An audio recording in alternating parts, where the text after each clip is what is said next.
Hey, we are live. Welcome to the 4thandJawn quarantine stream live. Again, we're all quarantined, but we're all still coming together as Birds fans and 4thandJawners.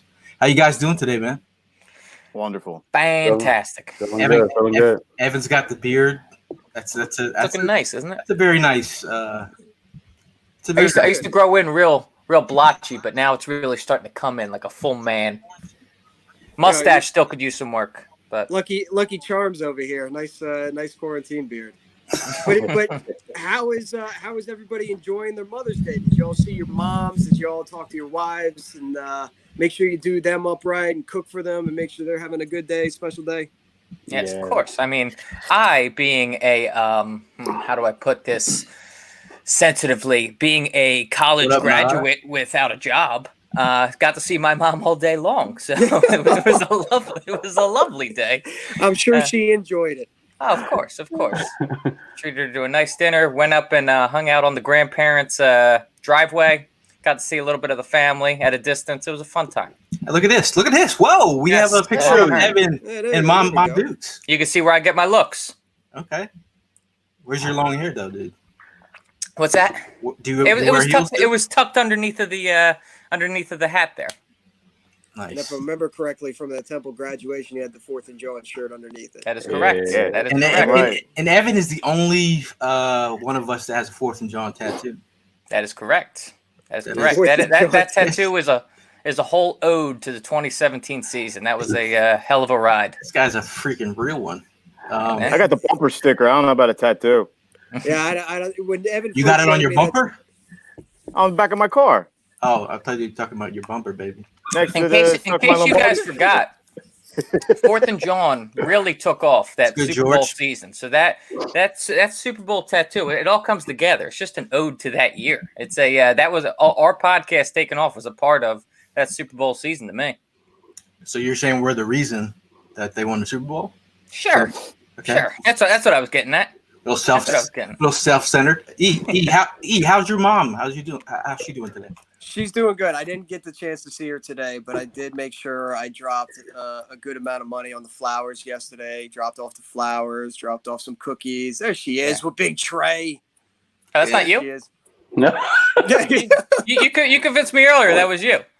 Yo, Big Rock. I thought you were standing on a step stool or That's something. Big Rock over there. that would have to be one hell of a step stool for me to get up that high. Yeah. Trey Thomas is like two of me stacked on top of each other. Yeah, shout out to Mama Rock, man. She's a true legend. Mama Rock's a real one. Absolutely. She it's funny. Every Mother's Day that comes around, I'm kind of reminded of the fact that she was the Eagles fan in the family. Like my grandfather grew up in Trenton, going to the games down at Franklin Field. Of course, taught his kids how to be, my uncle and my mother how to be Eagles fans. And then my mother taught her four boys how to be Eagles fans. Most guys and gals running around, it's their fathers that teach them how to be football fans. My father didn't watch football at all. His parents were straight off the boat Italian. So to him, football was soccer. So I learned how to be an Eagles fan from Ma Duke. So shout out to all those moms out there raising those kids right, dressing them up in Eagles green right from the get-go. So shout out to all the moms out there. That's a good job by Mama E. But what happened with your dad? Your dad didn't get you into soccer at all? You don't like soccer at all, do you? Nah, I'm Perfect size for it. Nah, it was a brainwashing. That ain't right. Yeah, that ain't right, dude. Yeah, that ain't right. No, that ain't right at all, man. No, Mom got on the brainwashing early. My father, who's ironically enough, on the Eagles drum line, he used to hate Sundays. He used to hate Sundays because the entire family would just ignore him. Like, Dad, get the fuck out of here. We don't want to even talk to you.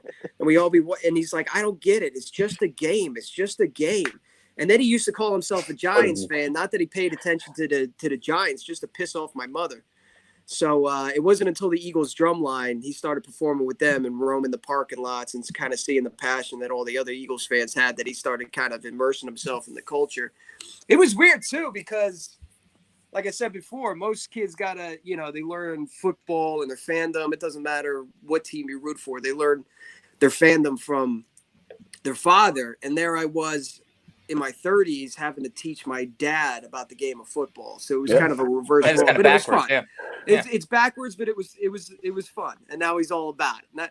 He's like, they won a Super Bowl. At least I saw one before I die. And I'm like, dude, you just fucking got here, bro. You don't even know what's up. Get the fuck out of here with that shit.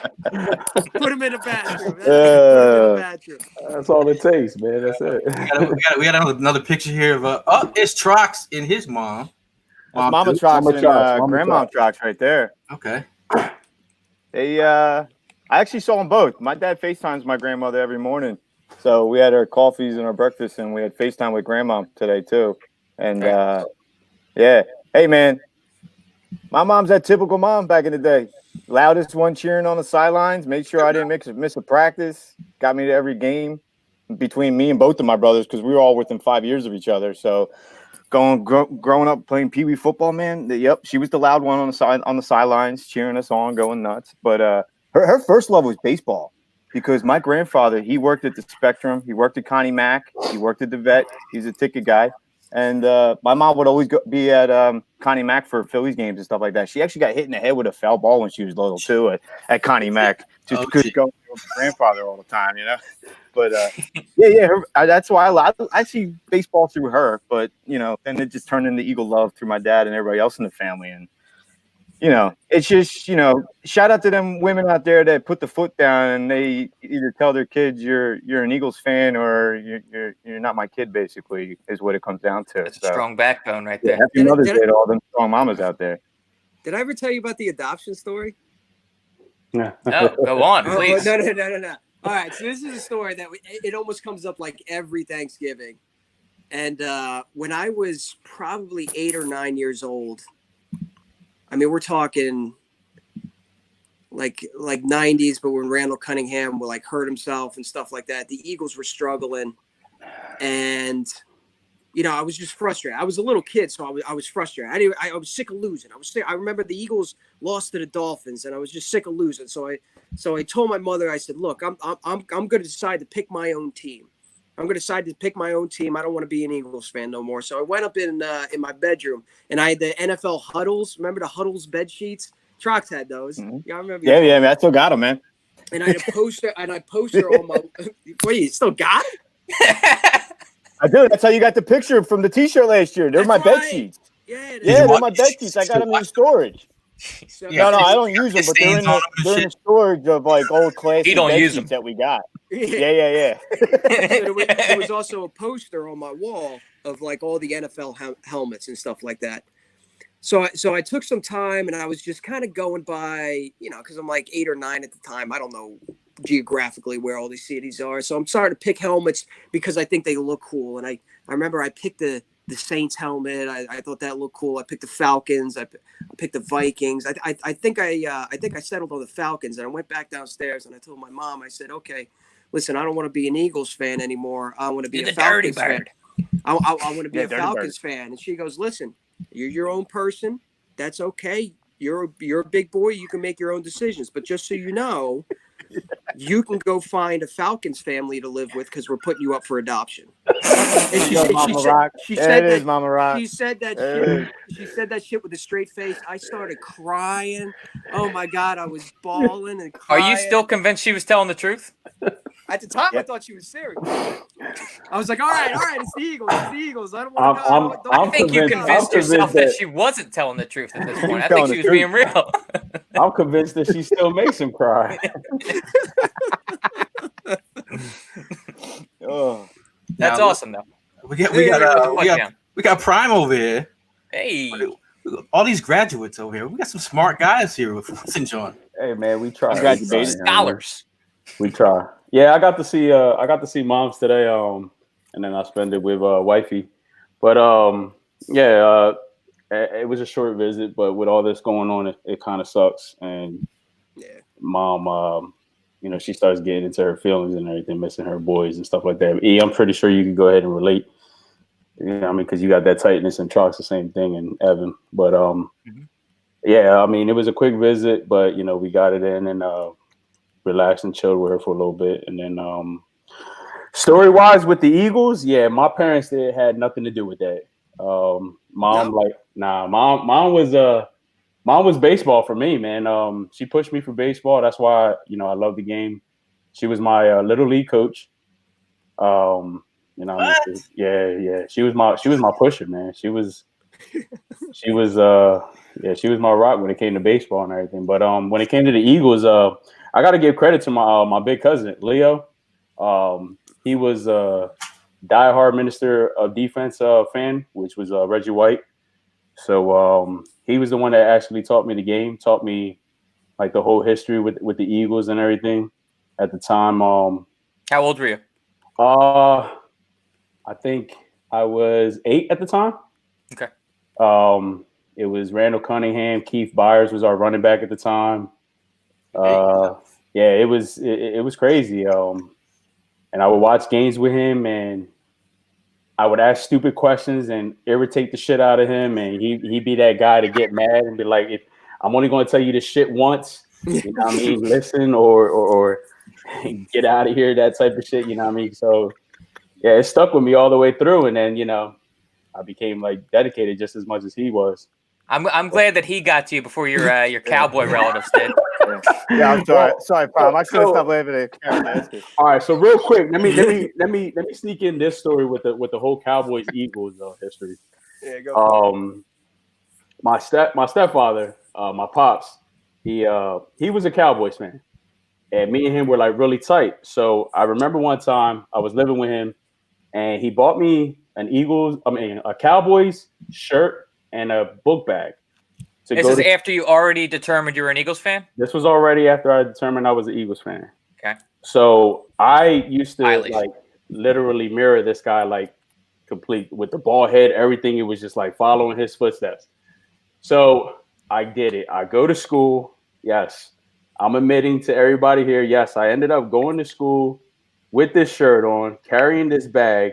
It was the worst day of my life, dude. I feel like I want to throw up right now. I'm at school stressing because the thing was is like my stepfather was a big black man, and he was scary to talk to. So it was like the whole day I didn't even think about school. I'm thinking, how the hell am I going to go home and tell this big ass guy I don't want to be a Cowboys fan? So I get home, I take the shirt off, I iron it, left it on the bed, I leave the bag. Respectful as possible. And I'm sitting there. Pops comes in and he's like, "What's wrong, boy?" And I'm like, I don't want to be a Cowboys fan." And he started laughing. So he kind of like gave the same response, like E's mom, like, "Hey, listen, you're your own person. You don't have to be like me. You make your own decisions and everything. But just understand that it's going to be a serious rivalry." He didn't give me the adoption thing, but it was like, it's going to be a serious rivalry. And I was like, "What does that mean?" I didn't understand what that was. And he was like, "Well, I hate your team and your team hates my team." And I'm like, "Okay, well, yeah, I hate the Cowboys because I can't do this." So the very next day, I find out my mom actually had an Eagles shirt and an Eagles book bag ready for me. So the next day I put that shit on and I went to school and I was all smiles like, yeah, this is me. I'm in my character now, you know what I mean? So was there any questions among classmates about the big switch? How you come in Cowboys gear one day and Eagles the next? Yes, yeah. I got clowned and it was irritating and dealing with all the trash talk and all that stuff. And I was young at the time, you know what I mean? Right. I didn't like people talking shit to me and all that stuff. So I was ready to like fight, argue, that type of shit. But anyway, Dukes to the rescue. Yeah. And long story short, I ended up putting that shirt back in the bag, and then I threw that shit at my brother, and my brother ran with it. So that's why he's the Cowboys fan. Yeah, Prime is losing. I hope he's watching right now. Yeah, he's up in the comments. I seen him. Oh, man. That's all right. He can watch. He knows the deal. You know what I mean? So he followed my pop steps when it came to that, and he's dedicated to them just as much. My brother's in his own world, and if he's watching, hey, I don't give a shit. I'm talking shit to you. I mean, yeah. So the rivalry between me and my brother is serious when it comes to the Eagles Cowboys game. Yeah. Want to give a shout out to my mom, Mom Dukes. There you go. My mom passed. Look at young Gail. My mom passed back in 2008, but she was like, she's super angel. She's definitely the reason behind like all my drive. Always turn negatives into positives. Like diehard little Filipino lady, but diehard Eagle fan. They were a great couple. But you know, every time Mother's Day comes along, you just gotta celebrate the positive memories. Have a good time with it, you know. But shout out to my mom, man. She was a great woman. But was your mom a Eagles fan? I missed that. For sure. Oh. But she was a diehard Philly fan too. She would go down to like spring training every year. Nice. In Florida. She liked golf, but she loved the Eagles too, man. Nice. Die hard. But she messed up earlier on. She tried to get me a New England Patriots jacket. My dad was like, "Yo, what are you doing? like take that shit home. Take that shit back. He's not gonna be a Patriot fan." Shout out to Pops. Then she bought me a Chicago Bears jacket because of Gail Sayers. She's like, "Oh, the Bears, Gail, you like that?" Okay, there you go. Like, take that shit off. No, take that shit off. Take that shit back to the time, but it's Mother's Day, right? Yes, sir. Yeah, man. Shout out to all the ladies. God bless the moms. Yeah, I mean, yo, women are special creatures. Let's round of applause for the ladies out there. I'm holding my phone, so I'll do this. Doing the Lord's work. But how you guys on the Eagles talk? I mean, you guys. Dude, the last podcast, man, I've been doing nothing but thinking about it because when I'm doing the podcast topics, sometimes I'll give you guys, stuff that I know we're going to talk about and throw things at you. But I wanted to kind of surprise you right off the top with, do you think fans are going to be in the stands and stuff like that? Because it was kind of when the schedule comes out and I'm all hyped up and I'm tweeting. Happy birthday, Patrick. Happy birthday, Patrick. Happy birthday, man. Happy birthday. Tweeting out, where we're going to be, what road games we're going to go to. And then it kind of dawns on you like, oh my God, there might not be fans in the stands and stuff like that. So did you guys have any other thoughts regarding that? Or? I mean, I have a really negative one that I'm not even sure if I want to share and bring down the whole mood. Do it, man. Okay. I was just thinking the other day. It finally clicked to me. I was like, man, like we're doing all this prepping for the season, but I truly believe that the moment that a player, a coach, someone on the staff tests positive, they're gonna shut the whole season down, man. You think so? Or they put them on the IR? Or maybe they. I don't know. How about you put Evan in the bathroom? Trying to be realistic about it. Trying to speak it into existence, huh? No. Realistically, they'll have. I'm sure they're working on protocols right now as far as players go. And as far as what happens if a player tests positive, and an incident happened with the UFC event where one of the fighters tested positive, and you're going to have like a special exemption list where you're not, somebody's not on injured reserve where like a separate list. Yeah, like a separate list. If somebody tests positive, I'm sure there's going to be all sorts of safety and sanitation protocols at every training facility. Traveling. The Eagles are probably. I know they have their own plane that goes kind of in use, commercial use. They'll probably have their own plane that they travel through. A lot of those teams are going to be doing that. But hopefully, by the time that rolls around, there's going to be better preventative measures come September to kind of make sure people quicker testing, quicker more availability to testing. Yeah, exactly. Now, does that mean that 70,000 people can pack into a stadium? Probably not. Yeah. But at least the team and the coaches and everybody can just stay safe, so we have some semblance of football. Yeah, we need something. We need football. We need football. Any of you guys had the thought that maybe if they do play with nobody in the stands, that it might be much better on TV overall? I know that's where the cash cow is, obviously, for the NFL. I don't know how so much it could be better. Like, I don't know how it would be, like, what part of it would be better. I feel like without even, like, subconsciously, the crowd sound and all that, I feel like really blends well with the game itself. And it's almost like canned laughter and like sitcoms in the 90s, where like you don't need the canned laughter to know when to laugh, but like it just adds to the moment. You know what I mean? With like a big play and like just the crowd's roar. Like I think it just all kind of coincides well together, and it's gonna be different to experience. What it is going to take away is like home field advantage. So you really are, all the teams are going to be on a very very level playing field as far as, silent counts in an opposing stadium. A lot of, when we're at games and the crowd is roaring on a third down and that flag comes out because the tackle moved and the place even goes crazier. I mean, that the silent count's going to be eliminated. I mean, stuff like that. If you want to check in on the home field advantage here, there we go. That's what it's going.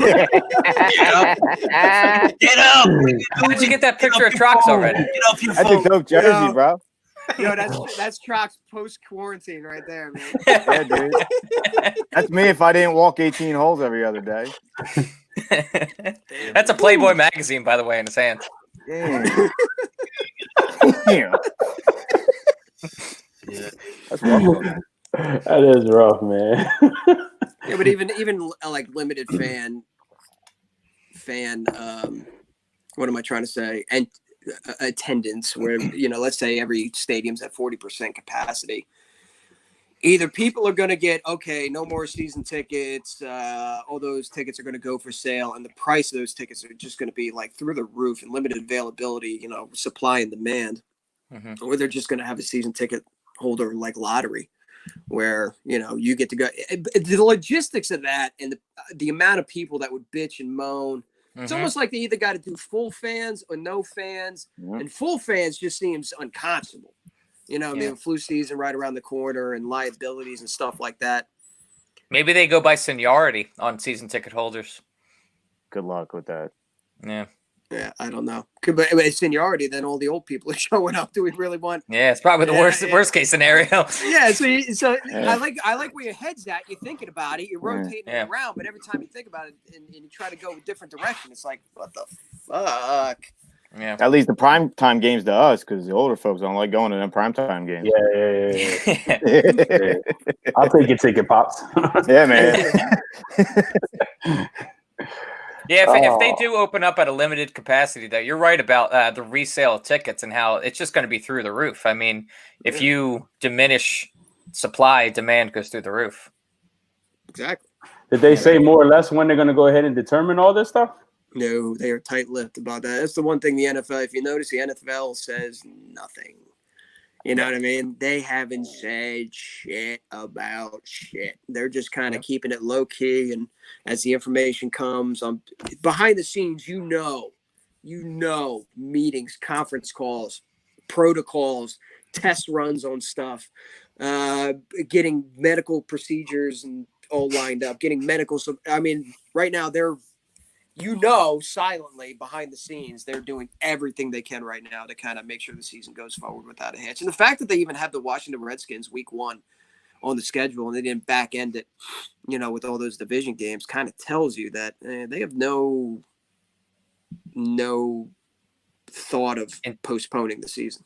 Now, Big Fitch Little Boat from YouTube, he jumps in. He's ready to talk about some Clowney. Yeah, we're waiting for it. Rank which defensive end you like best, he says. Clowney. Or we got Yannick or Griffin. I mean, if we're going on hair alone, we got to go Yannick, right? Yeah. If we're going on talent and potential, I go Yannick. Yeah. If we're going on what's going to be the most reasonable contract, Griffin. I want to say Griffin. Yeah. We got one for Griffin. I do it then. Okay, well, let's go to a vote around the table. Trox, you got Trox? Yo. You got Yannick? You got Yannick? I mean, as much as I like Clowney, how can I see a contract more than 2 years with Clowney? I don't. Yeah. So what's It don't. It's What? It's going to be Yannick.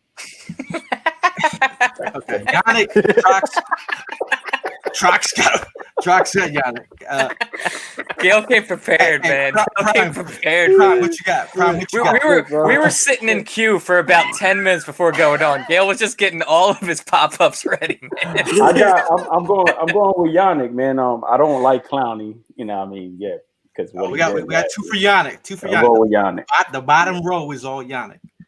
He's gonna break the. He's gonna break the. I agree with the fact that if you're going to give Clowney a contract, I can't see him being more than 2 years. I'm a Yannick guy too. If it was up to me, I dangle a second round pick in front of the Jaguars right now. I think the Eagles are playing it smart too. There's no doubt in my mind they were trying to trade for him during the draft, but the asking price was too high. And the more this bad blood goes between the Jaguars and Yannick, the price is going to go down. So, Evan, did you just wrap it up, me? Yo, Evan, what you got? One word. So I do like Yannick, but I'm just gonna say Clowney to watch the world burn. Oh, one for Clowney. Yeah, I'm just gonna say it for shock value. And Evan wants to see that picture of Carson Wentz and Clowney next to each other at the Sixers game. Hey guys, we're friends now. I'm gonna round it out. I would like Yannick. Yeah, I like it.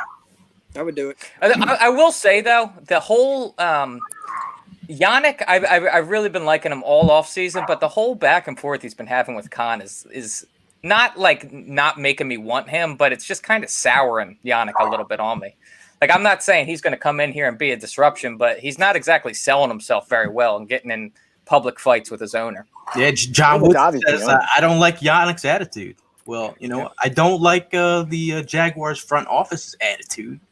Nobody likes anybody in the office. Whose front office is on the timeline arguing with players? That's some rookie shit right there. But Yannick wants to be an Eagle. He's made that clear. He said the Eagles fans are the worst fans in the NFL. Yeah. I still take them. Like, I mean, when you show Clowney's face, people get upset, dude. Yeah, I hear you, man. I talked to some people on the Twitter timeline that was just like, no. And I'm like, yeah, but what about if the contract? No. No. Then, I mean, what about if it's a one? No. They're just, no. I mean, I truly get I don't want to reopen this whole can of worms, but like, if your thought process is that Clowney's contract isn't going to be very attractive, then I totally get why you don't want to bring in Clowney. But if you don't want to bring in Clowney just because you're still upset about what happened in the postseason, I don't understand your logic there. Clowney's a good football player, man. And to have a guy like that on your line, he's a game changer. As he did change our game. So I'm saying he's 2 for 2 in the link for hurting our quarterbacks. So that's what you want a guy that on your team that's gonna exactly. You don't want to hurt quarterback if you're knocking him out of the game. But you don't want him hurting your quarterback. Yeah. Those kind of not having Clowney to threaten your quarterback is a good thing in a way, right? Speaking of defensive ends, did you guys catch Chris Long on Lane Johnson? Lane Johnson's little Instagram thing there? Yeah, that was a good back and forth. Yeah, good stories. I enjoyed that. It's like being a little kid and being able to sit at the big kids table for the first time. You know what I mean? And just listen to the adults tell stories. These are the stories we wait for, like 5-10 years down the road after this. You want these type of stories we want leaked out on IG Live. Yeah, the one on IG Live. Let me see if I can bring this up. Hold on. He was talking about the Bremen speech. Did you guys ever see the Bremen speech? No, I never saw it. That's the first I heard of it. That's the first I heard about the Super Bowl speech. Yeah. In the locker room. Yeah. What about murder? It was like, I want to see a puff of pink smoke going out the back of somebody's skull. What the are you talking about? Yeah, I ain't gonna lie, that got me amped. Yeah, that was pretty. Thinking about the Cabana Boy. You guys see that? What is the? Oh shit! Oh boy! You gotta pull up that chat. Be careful. Yo. My bad. Football team. What is the favorite memory you have from that team? Maybe. Can you guys see that? A dinner moment. Moment. Yeah. Kind of you see it now? Golly. We can hear it. I guess You can hear, right? Raymond's speech, Super Bowl Sunday. What exactly was in that speech? Yeah. He said murder was a crime of passion. and I said, what the fuck does that have to do with anything? But I'm ready to run through them all. Raymond's speech, anything Selleck did, I loved. I loved anything Selleck related. I used to love being on the back of the bus. You and I ride the bus. I used to love being on the plane, bothering Selleck, bothering those guys while they're playing their stupid video games. I think Isaac plays those stupid video games a little handheld. Yeah, the back of the plane cruise, there'll be a group of 6 of us. You know, everybody has their different deals with the plane. Some guys like to sit in the back, eat some PB&Js and mess around. Some guys like to play their games. Some guys like to socially isolate themselves. Where's the wrap it up button? I want to watch movies. That's all I want to do, you know? That's all I want to do. I want to watch movies. I want to because I don't really like flying lane. I used to not be able to barely. Yeah, I want to tailgate with Chris Long, dude. Dude, to be a fly on the wall just in that locker room. All the stories, like, that's why it's great listening to guys like Ike Reese on the air, or even like Trey when he was on the air, because you would hear those stories about those games and those times that you remembered, and then he would get like the true stories behind it, you know. Mm-hmm.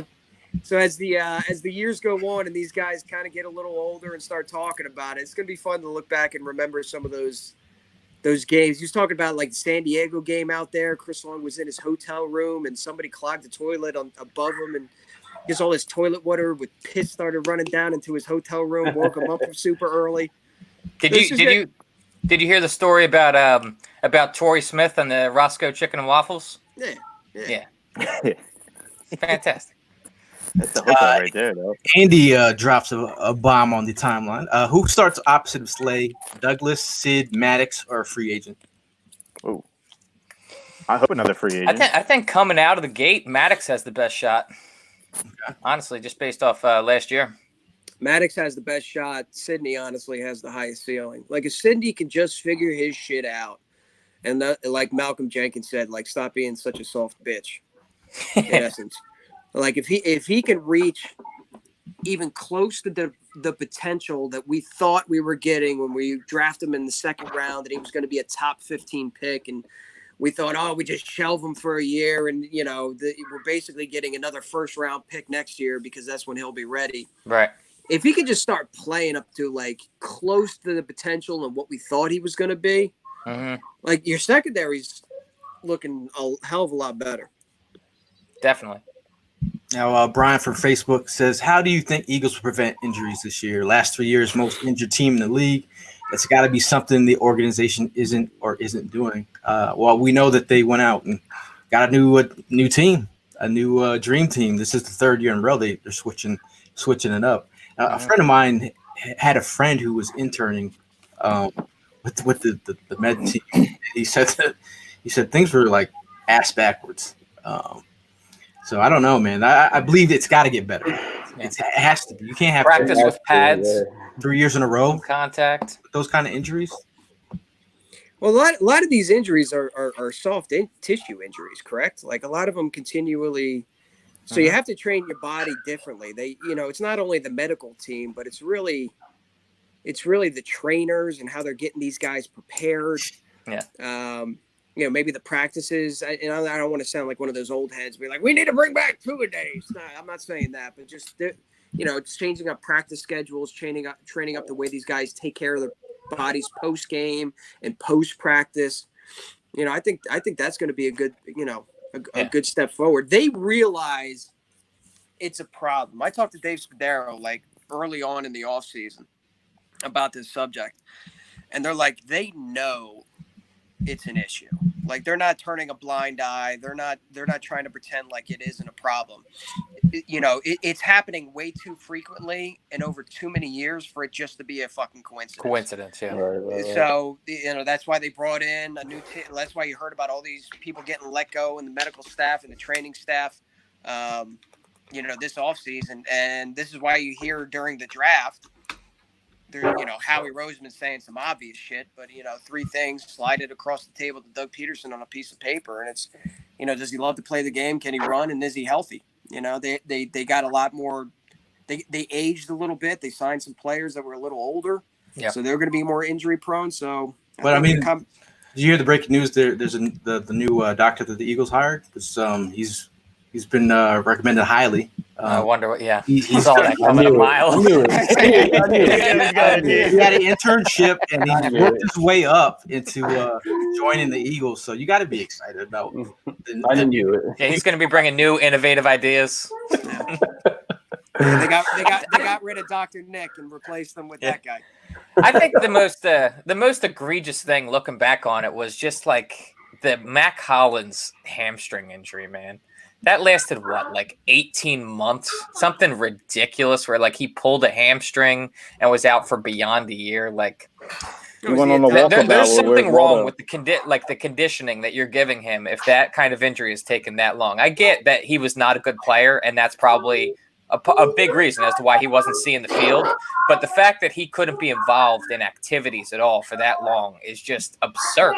Like, it doesn't make sense. Well, when we were all down in Atlanta, you see Deshaun Jackson all on pads. You see Nelson Aguilar all on pads. And then it's like, everybody's fucking hurt in warm-ups. How the fuck do you get hurt in warm-ups? Yeah. How does that happen? How is your body, like, so unprepared to go into a game that you get, like, multiple – didn't Dallas Goedert? It was like no, it wasn't Nelson Aguilar. It was Deshaun Jackson and Dallas Goedert were both out of the game. Yeah, because Nelson dropped that ball. Yeah, I remember that one. Thank God we don't got to talk about that no more. Oh my God! Good luck with that. Yeah. Vegas. I'm wearing these shoes, Ryan. Nice. Little. Yo, by the way, speaking of shoes and Gale, business is booming, huh? I see that. You doing pretty well with your shoes over there. People are trying to enslave me into working a sweatshop. Wow. You said it, not me. I put some shoes out there, and people are like, "Yo," in the DMs, like, "Yo, when are you gonna make these for me?" I'm like, dude, did I say what? What's going on here? Like, I get it.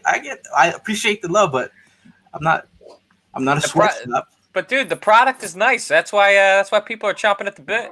You got all the time in the world, bro. Stop. Yeah, like you're working. You ain't working. Yeah. You got something else to do. Yeah, look at that. Look at you. Oh my God. Look at you. Damn. Jesus. So just to throw it out there before somebody hits the DMs, like, what's the going rate on a pair of Kelly Green painted kicks? I don't know, man. It's kind of like what it is. Yeah, tell me you double charge that guy up in the Northeast. I'm trying to I still balance. I have a work-life balance between my other work life. So it's hit me in the DMs. We'll talk. So basically, there isn't a coronavirus deal going on. What did you say? I said so. Basically, there isn't a corona. No corona coupons. No corona coupons. Put it this way: I got about 10 pairs of people they're on their way. So if you need a custom, you could, since the coronavirus, you can send them in the mail. I'll see mine in 2021. They're right here. They're waiting for you. I know. You know my address. You getting one? You getting a pair for Lil Prime? How is Lil Prime? Lil Prime is chilling, man. He's getting big, little big on me. Good. But he's good. All is well. He's already got more hair than you do. Absolutely. And that was the second day. That was already on the second day.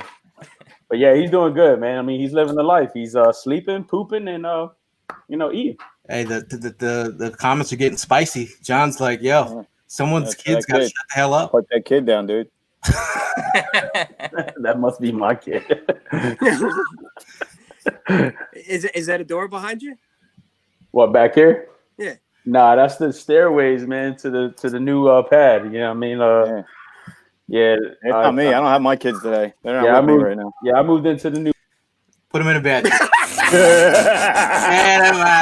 Get your mic fixed. Already started. Yo, Gail. Speaking of sweatshops, if Gangbang Earl gets cut, are you picking him up? We got to talk about that too. Can we talk about Gangbang Earl? I mean, what his brother, bro? I missed out so much over the weekend. On Mother's Day. I mean, I mean, Yeah, let's talk about it. Yeah, I need the scoop because I've been busy moving all weekend. What's You going don't on? know? You don't know? Nah, what happened? Whoa. Okay, all right. Bro, I have You not dropped been on the social bomb media on all me. weekend. All right. Long story short, at some point, what was it, Friday? When did we do the show? When did we do the podcast? Thursday. So Wednesday night, Earl Thomas gets caught in either an Airbnb or a hotel room with butt ass naked with his brother, swimming in hose, right? And his wife, rolls up with her girls and holds Earl up by gunpoint. His wife gets arrested. The other chicks get arrested because one of them, I think, was either in a relationship with or married to Earl Thomas's brother. So Earl Thomas was on the smash train with his brother and got caught. Wow. And his wife got arrested because she stuck a Glock in his face. Wow. Yeah. And now she's facing serious charges. And there was like a knife. Yeah. Was someone chasing with a knife or something? They were armed. They rolled in armed. Yo. How did you miss that? It's such a bizarre story, man. I've been busy. That is not a happy Mother's Day in Gangbang Girls family. That's crazy. But now, can we say that we won the trade on that now? We won the draft pick on that. I mean, Prime, but you got to check the timeline and you got to look for Earl Thomas's. I mean, it is a Hall of Fame worthy like. Oh, wow. wow. Who did this? Oh wow. Who the fuck did that? She is all pro.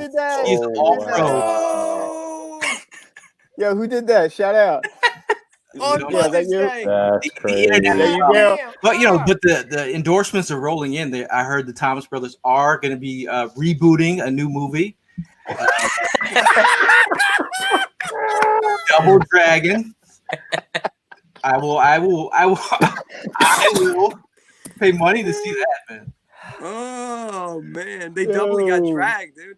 Yeah. Earl Thomas the next morning has like double-headed. You ever see your boy try to explain some shit to you, but he's got that like 1,000-yard stare, like what the fuck am I gonna do? So TMZ got word of it. So his agent called him up and said, "Yo, you're about to go on blast on TMZ, and Prime, you got to look it up because again, it's Hall of Fame PR worthy." He gets just like we're on camera right now, and he goes, "I'm kind of pissed that TMZ got a hold of it, but I just want you to keep us in your prayers and." Sometimes these things happen. So, during the pandemic, he's asking for prayers. I haven't talked to one person because I didn't know. I didn't know like the sibling smash was a thing. Like I can't imagine. Frank, remember during the draft, my brother, the cop, came in with this big old Farva-looking mustache. Yeah. Like there's no way I could be in the same bedroom with my brother while he's giving mustache rides. That's disgusting. High five, you're in, E. Yeah. Coming off the top rope, like from a dresser. Damn, man, I really missed out on that. I didn't even know. I didn't hear nothing about like it. Double Dutch, like. That's crazy. But the thing is, if he gets cut by the, there's been rumor that the Ravens cut him. I mean, is there a chance that the Eagles sign Earl Thomas and his brother? I would sign both, man. I'm more interested in signing his wife, dude. She seems like, she seems super aggressive. Yo, she I'm not sure if you guys saw, but she ended up buying him a brand new necklace pendant recently. No, that was an older picture from his birthday. Okay. That was an older picture from his birthday. She got him that chain with his money. That makes sense. They're making fun of that. Yo, I don't know where you found that meme, but fucking internet is undefeated. Yeah, that is phenomenal with the gun pointed at his back. Wow. The Eiffel Tower. Now people are saying that like if he does get cut, will the Cowboys be the first to line up? Of course, they wanted to sign him last. That's not like Antonio Brown baggage. That's just like crazy shit, but understandable, kinda like weirdo. But like, what do you understand? Like, is it going to affect your football? What he would fit right in with the Cowboys because you got Dak and Zeke buying dildos. Yeah, it's a good point. Store, you know what I mean? They're throwing quarantine parties. Bring out the Brokeback Mountain memes. And by the internet. So he fit right into Dallas. I'll bet you $100. Anyway, $100 right now. Isn't he from Texas? Well, Dude, he told he Jerry pitched Jones to come himself. get me. Yeah, exactly. He Remember pitched. at the end of that That's Seattle right. season, he said, "Come get me." Come get me. Yeah. Well, he told. Yeah. And that's what his wife's saying in the cell on the one phone call. Yo, come get me. Bring the bail money on Mother's Day. Why are we talking about this? Pull up Jimmy Seafood tweet again. Yeah. Goddamn. On Mother's Day. You guys are disgusting. Yeah. That's wild. I'll take that blame. What was it, Jimmy Seafood? What we got? The Where's Mamas? the Jimmy Seafood? Yeah, the TV sitcom moms. Hold on one second, gentlemen. Talk amongst yourself. I mean, Prime's kids are doing all the talking for us. yeah. Did you guys have anything special for dinner? Had some fillets. We tried to go to Texas. Well, we tried to get Texas Roadhouse. Yeah, that was a disaster. Oh, restaurants are like that. The lines are wrapped around the block, man.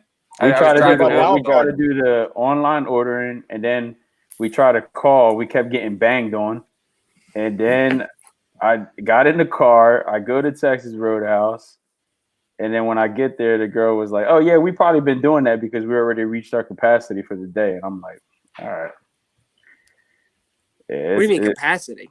Like they reached their capacity of giving out food. Oh, they ran out of food to give? Gotcha. Yeah. That's pretty Yeah, foul. Evan, you know what that's all about? What's this guy Matthew saying? What's an Eiffel Tower? Oh, yeah. Do I know what that's about? You don't know what that's about? It is Mother's Day. I'll Google it. Forget it. You savages. It's Mother's Day. What the hell's the matter with you? Jesus Christ. Woke up and had myself a blue waffle for breakfast. It's delicious.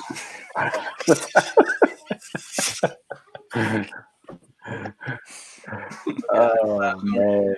So we had Jimmy Seafood. Jimmy, by the way, if you guys haven't been to Jimmy Seafood, their food is phenomenal. Shout out to the guy that ate up our crab cakes at the last tailgate. We will find you. We will find you. The guy? Earl Thomas's wife on you? Yeah, the guy. Oh, it was a girl? Oh. There was multiple violators to the great crab cake caper of 2019. Well, Jimmy Seafood, they are just as amazing. Another animal. Food is. They're amazing on the timeline. So they savages, bro. Savage. Pick one Mother's Day edition. Let's see here. We got Claire Huxtable, we got Peggy Bundy, we got Suzanne Summers down there. What the hell show was that? What, Suzanne Summers? That was Step by Step. No, was that Step by Step? No, is that Suzanne Summers? Who is that? That's Suzanne Summers on the right. Okay. But I think her. I don't know if this is a show. Is this a show that she's with this guy? That was a show. Yeah. It was on TGIF. Both divorced, something like that. Yeah, it was on back then. Yeah. I just keep remembering her with her exercise videos. Can we just all agree? Can we just right now put this one to rest because I know the Last Dance is about to come on. Can we all just say Claire Huxtable and get it over with? Yeah, I'm a Peggy. You're a Peggy. Peggy Bundy. Okay. What? God bless that woman for putting up with that man. Peggy Bundy. Come on now. Hey, Trox. What about it? Yeah. Nah, dude, her voice, man. I can't stand her voice.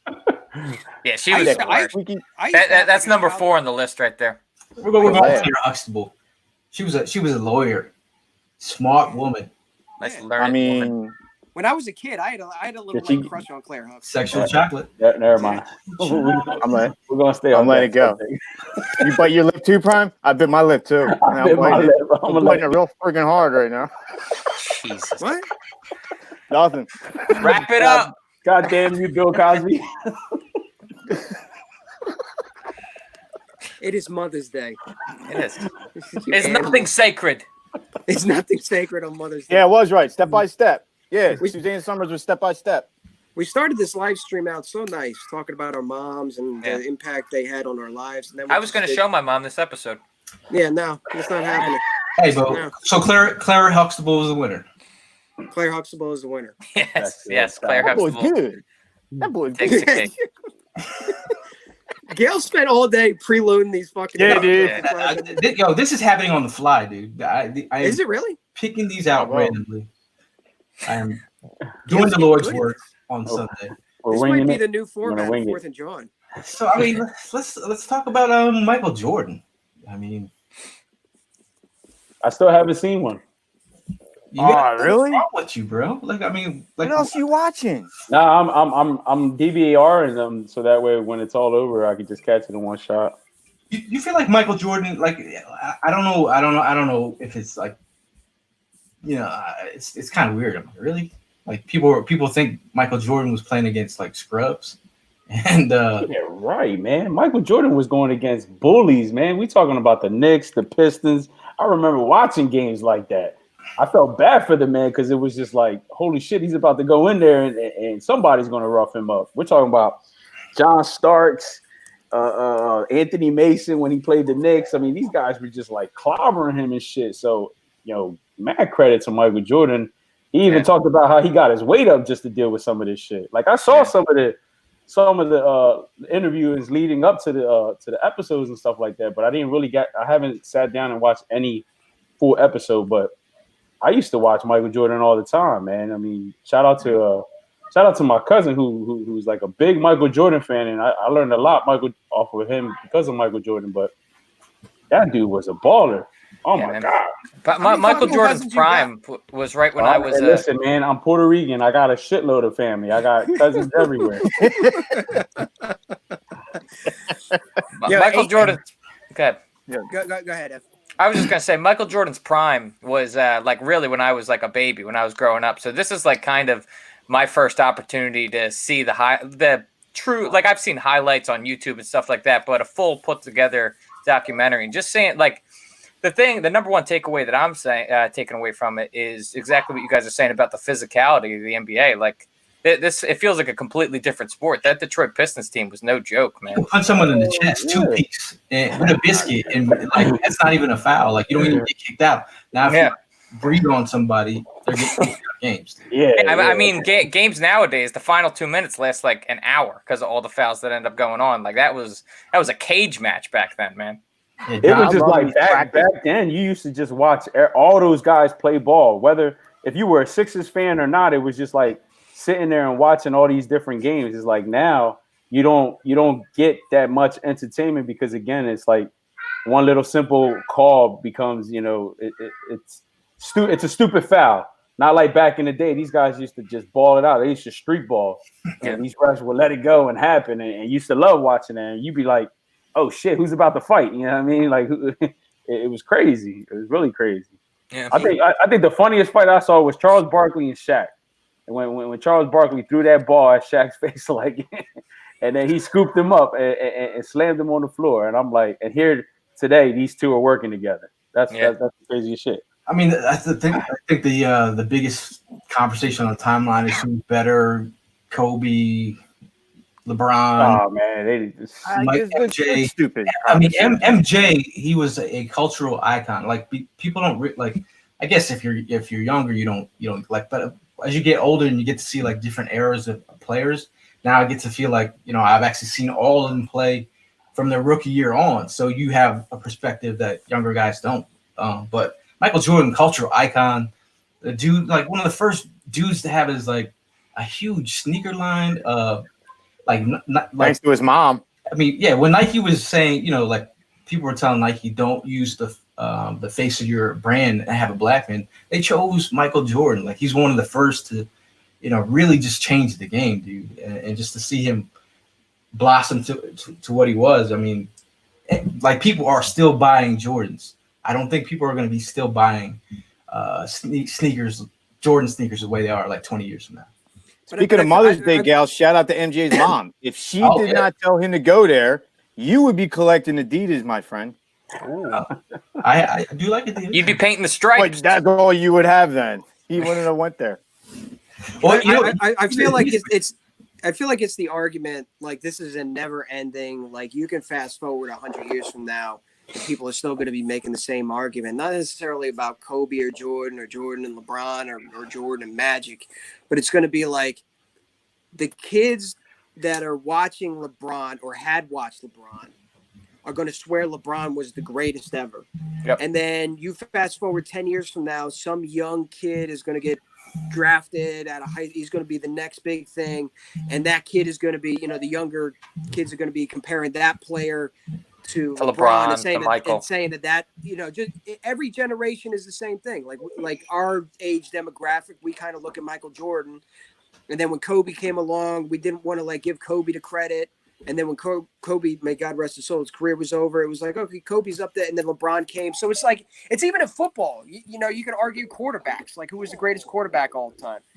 And somebody right now will argue Drew Brees, but, people in the 90s might argue Dan Marino, and people in the 80s might argue Joe Montana, Tom Brady. You know what I mean? So it's like, as the generation goes on, everybody's going to cling on to the one that they grew up with.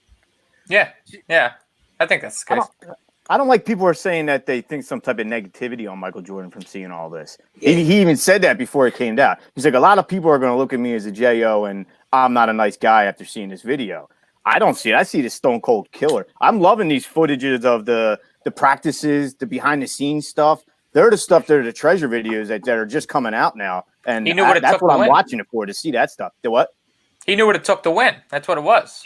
It's stone cold killer, man. If you saw Jordan play in his prime, he had a killer instinct. Like when they talk about that Mamba mentality, well, Jordan had a killer instinct. Like Kobe learned a lot from Michael Jordan. Like he was like one of his mentors. So even Kobe said, he's like, yo, you can't say anything about MJ because MJ taught me everything I know. Like I've been in his, calling him on the phone, asking him how to do this, do that.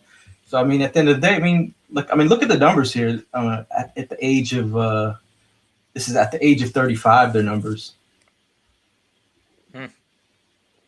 It's such a stupid conversation. I think to compare these guys. They're all elite. It's no question. Players. Exactly, dude. But MJ has the best sneakers. That's indisputable. and MJ never wore a toupee, or Kobe never wore a toupee.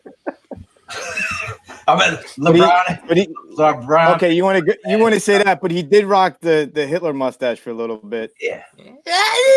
A little bit. He was shooting a Hanes commercial. MJ's style is kind of like his fits are have been off in his after 30s. They got worse. You see his 90s golf outfits? You see these golf outfits he's got, man? Oh my God. Well, LeBron or Kobe didn't play baseball either, so you know what I mean? No. I think that's what this episode's coming up going to be about, like his little break from the game and all that other stuff. Oh, hey, we got a little surprise here. We're doing a little roasting. We're not roasting, but no. Can we save this for another time? I got wind that you were doing this. I don't want to do this right now.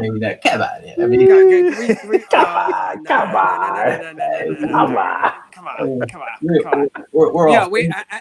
We're almost an hour in. We're almost there. Can we leave the? Okay, all right. We're not doing it this episode, but just to give the people what we're talking about. Gail dug up some of my early YouTube work, and it's fucking horrific. It's terrible. Do you want me to go easy? You want to go? This will be the PG rated one. You want, No, let's say it for next week. Let's use it next week. I don't do it right. It's Mother's Day. This ain't got nothing to do with me, but come on.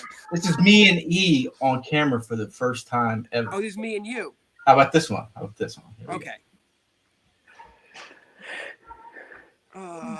This is gonna suck. He was getting nervous, bro. He was getting nervous. Yeah. He's nervous now. Oh, I remember this. Before we go to Radio City Music Hall, we're gonna visit our friends. Pause it real quick. Pause it. Say hello. Visit your friends. So I'm here with Gail. Pause it. Yo! Pause it. Dang, look at that friend. Okay. All right, yo. Tight. So Gail and I was working for the Eagles at the time doing on-camera work, and Gail and I had met at Lehigh. Shit, what was it, like 2010, something like that? Right? 2012. Oh, yeah, 2010. 2010. Yeah, we didn't start doing... Yeah, 2010, because we were up at Lehigh. Yeah. So I was up covering the draft at Radio City Music Hall, and that's me and my boy Chris Barletta, who's still a producer with the Eagles, and we stopped at Viacom where Gail works, the MTV studios, and we sat like where Carson Daly used to do like TRL. Erock's breaking up pretty bad. And He froze. interview.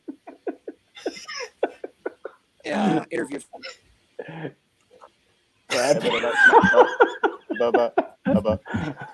Yo, Gail, is it me or did you just get done running a train with your brother in this picture here, bro? That's the vibe I'm getting. Yeah, sorry, I had to take the headphones off and plug in the phone. I'm saying that you're giving off a vibe in this photo that you're looking at the camera like you just ran a train with your brother. I don't know about that, bro. All right, go ahead, play.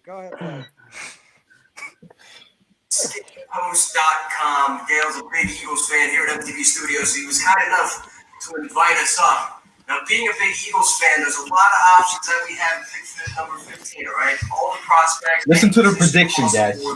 What do you think the Birds should do at 15? I would say take best available. With Fletcher Cox close enough to move up, go get your man. Cannot miss in the first round. That's all I'm saying. But I would like Barron if he's available. So you're looking at defensive tackle, safety. Is there any scenario in your mind where Eagles go offense in the first round? I'm on DT all the way.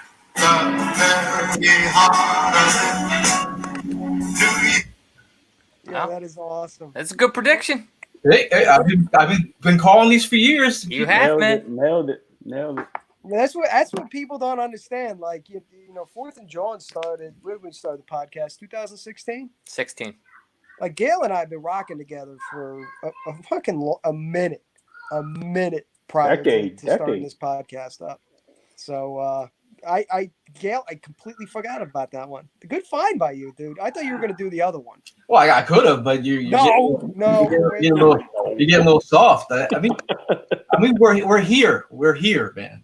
Like, no, let's not. No, let's not do it. I don't want to do it. Yes, you do, dude. I don't want to do it.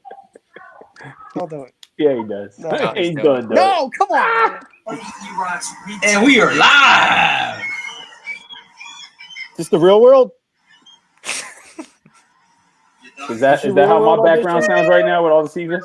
Down the street at Lincoln Financial Field. And the Eagles That's an American Eagle shirt, isn't it? He chased the bird. Eagles in the background. Week 10 prediction. Last time the Philadelphia Eagles and San Diego Chargers squared off, you fucking homeless fuck. He's feeding the seagull. Yeah, he's still the same. Please turn this off.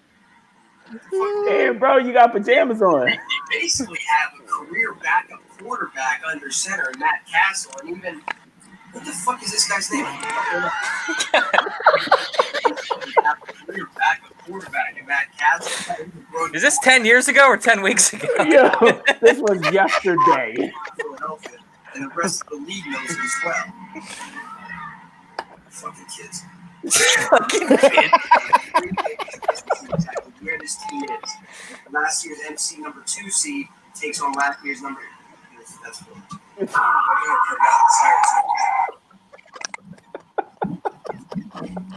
Look at the pants, dude. That was Yeah, anyway, was this when you lived down there? all right. Can we please, like, I'm freezing so hard here.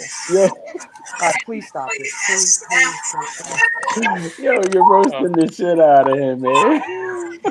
We couldn't need the bathroom.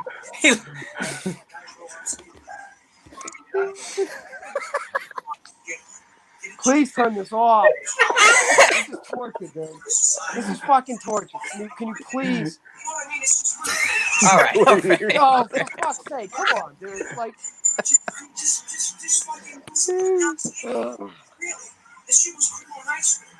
They had a good run for 10 years. They decided to part ways in 2020 during quarantine when Erock got shamed. Yo, he's going on a rant about the skateboard kid.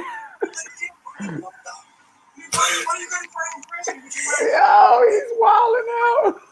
Look at E's face.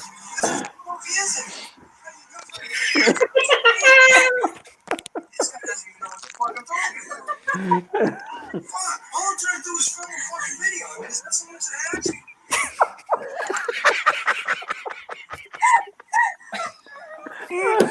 Oh boy.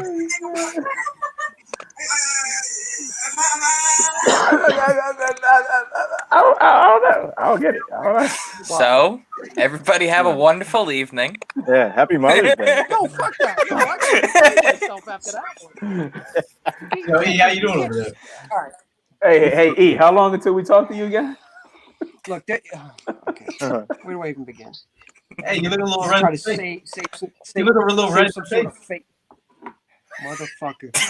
Take it all solo. Take it all solo. All right, hold on. Time out.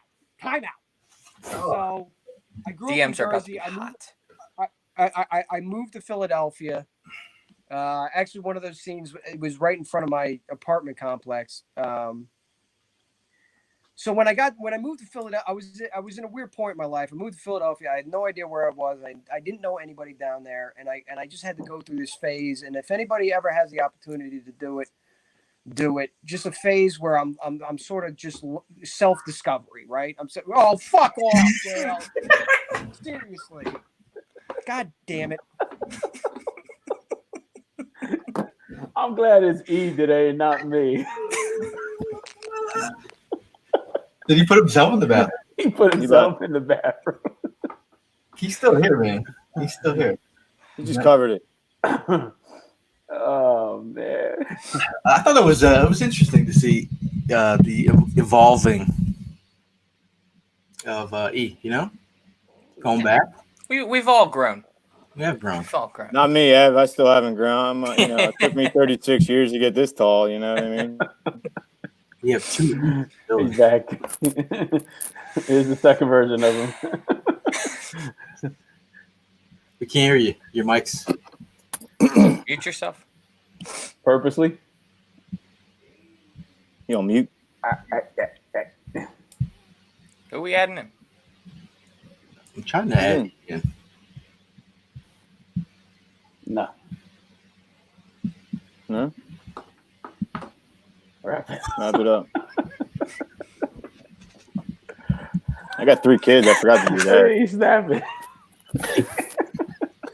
We can't hear your mic, bro. He's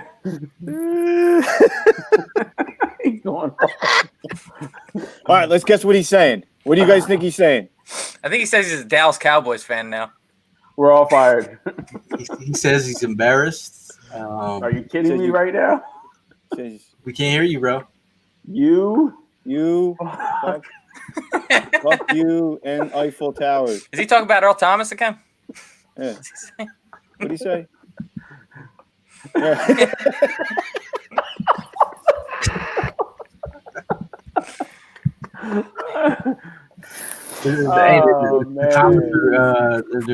They're speaking hard. They said put you in the bathroom. How the tables have turned. Chante, what's going on, Chante? She said that she's laughing her ass off. Happy Mother's Day, Mama. What's up, Steve? Mother's Day. Erock is mad.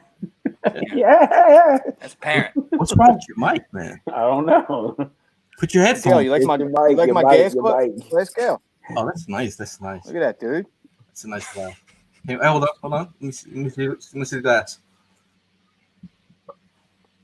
Very nice. That's gorgeous. What you sipping on? A little J-Mo. Nice. A little bit. Yo, E, can you hear us now? Yes, I can. You got him muted? I don't have him muted. Does he know he's muted? Unmute mic. Unmute mic. Yeah, no. How about him?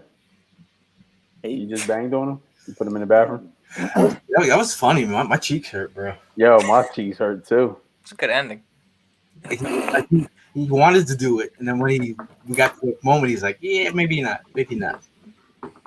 It was for the better. It was for the better, for sure. And he's back. Can you hear us now? Hey, what's up, man? We were just talking about you. He's still muted, bro. Can you can't hear me? Now can. we I do now, yeah. Now we can. Weisenheimers. Damn, I I think knew that I was think going to happen. I knew as soon as you were going to play that stuff that you were going to have technical issues, and I was not going to have an opportunity to explain myself. Explain yourself. I think a new war has begun. Explain yourself. You're going through a period in life where you were. He was finding himself in Philadelphia. Yeah, yes. So I didn't know anybody. I didn't know where I was. So like I grabbed the camera and started talking Eagles football. And what was your inspiration to do that in the first place? I just came up with the idea, and at the time there was like, I don't know, a handful. There was like me and 3 other guys. This is way before EDP. This is way before any of it. There was like me and 3 other guys that were making Eagles videos that I didn't even know about. I'm like, I just love talking about Eagles football. I got all this. I don't know anybody, so I'm just going to go outside and post up a tripod and start talking about football. And in the beginning, I started doing that in 2007. In the beginning, the videos were terrible. They were absolutely horrible, to the point where when I got picked up by the Birds and I was doing cam work for them, people were looking up my older stuff and being like, what is this shit? This shit is dreadful. So I had to delete all the original videos, but I did leave that blooper one up, and Gail found it. Anyway, that's my story. Hey, man. That's my story. You need to get your legs underneath you, man. You don't just Exactly burst onto the scene as a professional. Exactly. Look, listen. This is Exactly. the puzzle, man. People Nobody who does radio or podcasting, anything well. Nobody jumps out of the gate knowing what they're doing. So you got to find your voice. You have to find. What is this? Is this what this is turning into? Hold on, wait. Is this what we're doing now? Is that Erock on 90 Day Fiance? He said he had to get his legs under him. He can't even. Ooh, from the top rope.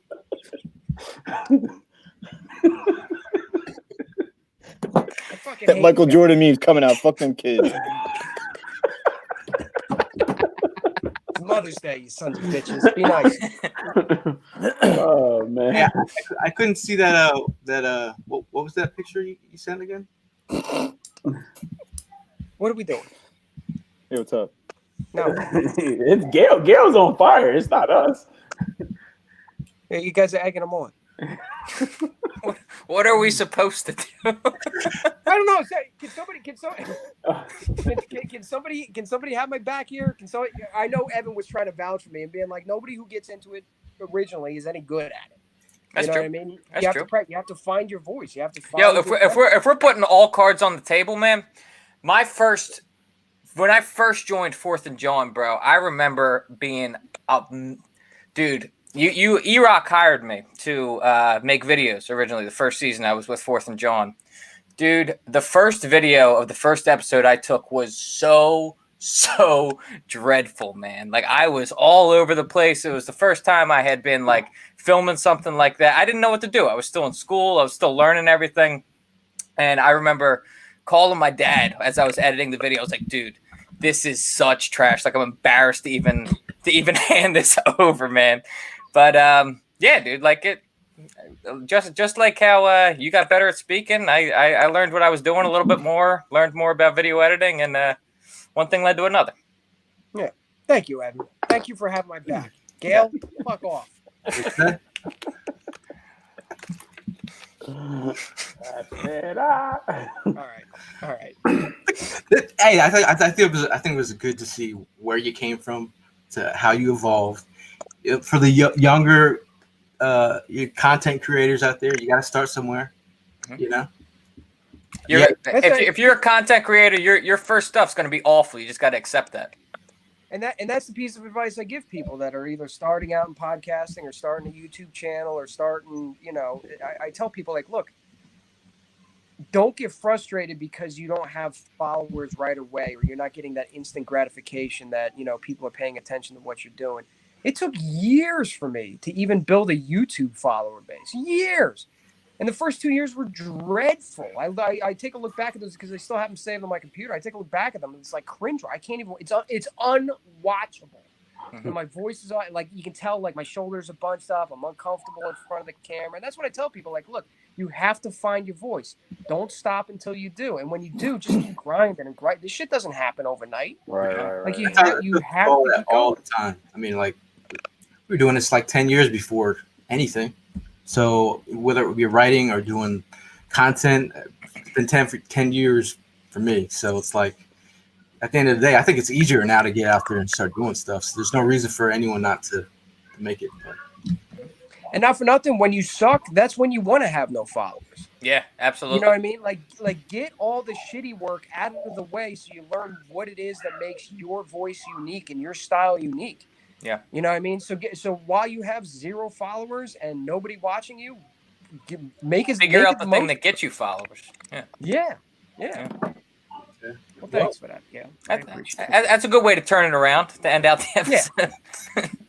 Hey, it's fun times, man. You all right, E. You all right. We all had a good time. Look at you.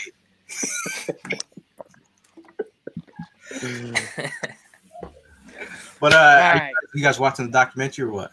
You watching this? Yeah, but I got it on next to me, but it's on mute. I'm going back to putting shit away. Yeah. That's right. Con's in the new house. Cheers, brother.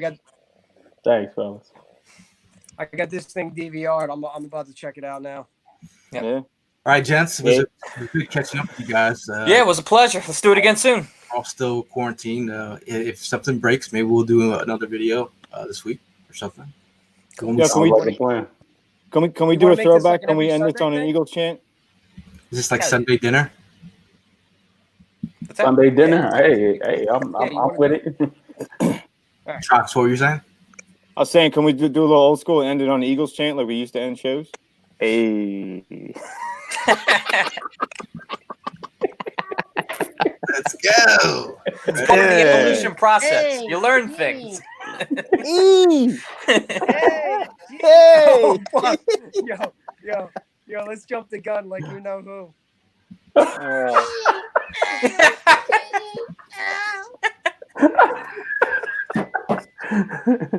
Shots fired. On the count of 3, we're gonna do a cheer. Ready? 1. Hey.